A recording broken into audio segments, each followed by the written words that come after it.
दोस्तों नमस्कार। मैं ललित शर्मा सुपर एलपीजी की ओर से आप सबका स्वागत करता हूं।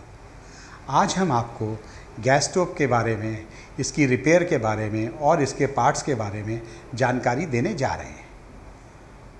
जैसा कि घर गैस स्टोव के बिना अधूरा होता है, उसी प्रकार से आप सब लोगों के बिना ये गैस स्टोव अधूरा है, क्योंकि आप सब इसके डॉक्टर हैं। चलिए आगे बढ़ते हैं, शुरू करते हैं पैन सपोर्ट से। ये दो पैन सपोर्ट शीट मेटल पे हैं और पाउडर कोटिंग में हैं।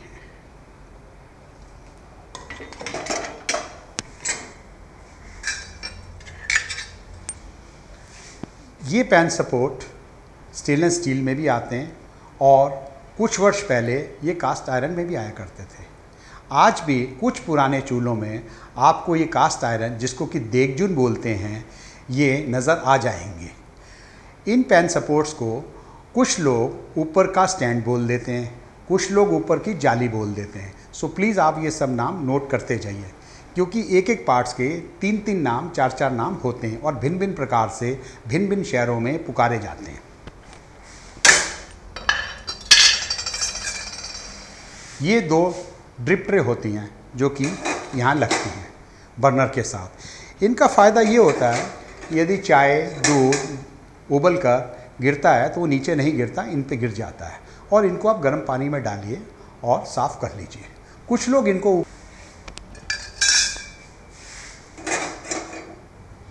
ये दो ब्रास के बर्नर होते हैं, एक छोटा एक बड़ा। आज 99% ब्रास के बर्नर का ही प्रयोग होता है। बहुत वर्ष पहले ये कास्ट आयरन में भी आया करता था, लेकिन ये आना बंद हो गया क्योंकि इसमें रस्ट आ जाता है और इसके होल ब्लॉक हो जाते हैं, जिससे कि गृहिणी को बहुत दिक्कत आती है खाना बनाने में। ये ब्रास बर्नर है, इनका फंक्शन बड़ा स्मूथ है और इनके अंदर ब्लॉकेज भी नहीं होती है। यदि कोई कचरा फंस जाता है तो इसे आप गर्म पानी में डालिए और साफ़ कर लीजिए। यदि फिर भी साफ़ नहीं होते तो पिन लेके और पिन से इसकी सफाई कर लीजिए। चलिए नीचे की ओर चलते हैं। ये आप रबर लेग देख रहे हैं, इनको रबर लेग भी बोला जाता है। कुछ लोग इनको बूट बोल देते हैं और कुछ लोग इनको नीचे का रबड़ का स्टैंड बोल देते हैं। तो प्लीज़ आप सब ये नाम भी लिख लीजिए।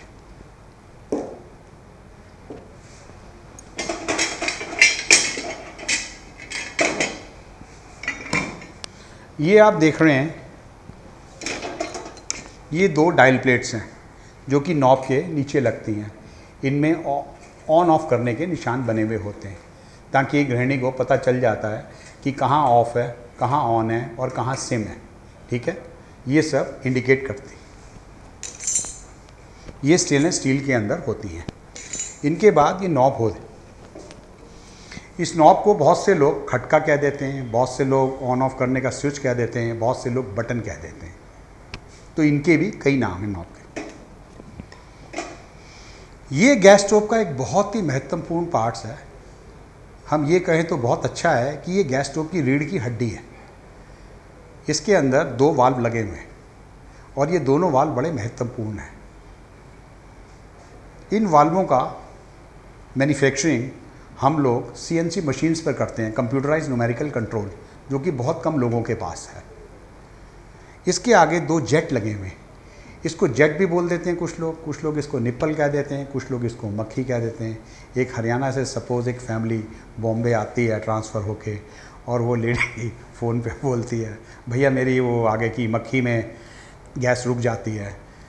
तो जो बॉम्बे का मैकेनिक होगा उसको मक्खी समझने में दिक्कत होगी, वो जेट या निप्पल के नाम से जल्दी समझ लेगा। इसलिए ये नाम भी आप लिख लीजिए, ये बहुत ज़रूरी है।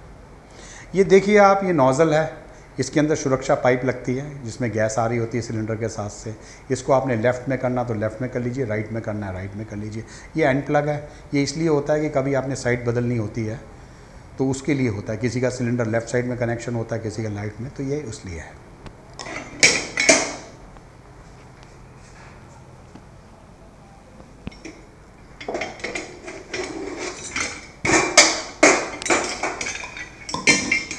ये आप देख रहे हैं कि ये दो मिक्सिंग ट्यूब हैं, एक छोटी एक बड़ी।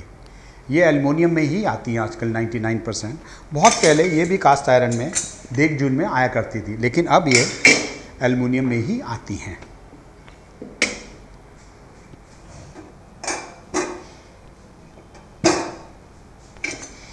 अब हम चलते हैं कि येलो फ्लेम क्यों हो जाता है।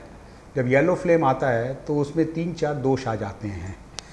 मिक्सिंग ट्यूब के अंदर कचरा आ जाता है, मिक्सिंग ट्यूब को साफ़ करना पड़ता है, नीचे पाइप को साफ़ करना पड़ता है, ब्लॉकेज हो जाती है।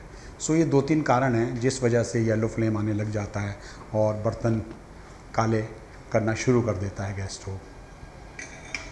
तो इसको खोलकर इनकी सफाई की जाती है, पाइपलाइन की अलाइनमेंट आउट हो जाती है, उसको ठीक किया जाता है। तो ये 3-4 कारण हैं, आप सब कृपया नोट कीजिए।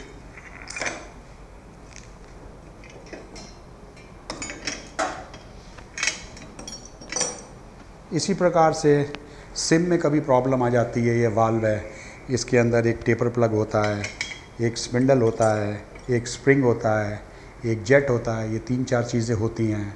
इसको खोलकर इसका सिम बनाया जाता है। अभी हम सब लोगों से ये बनवाएंगे एक एक करके।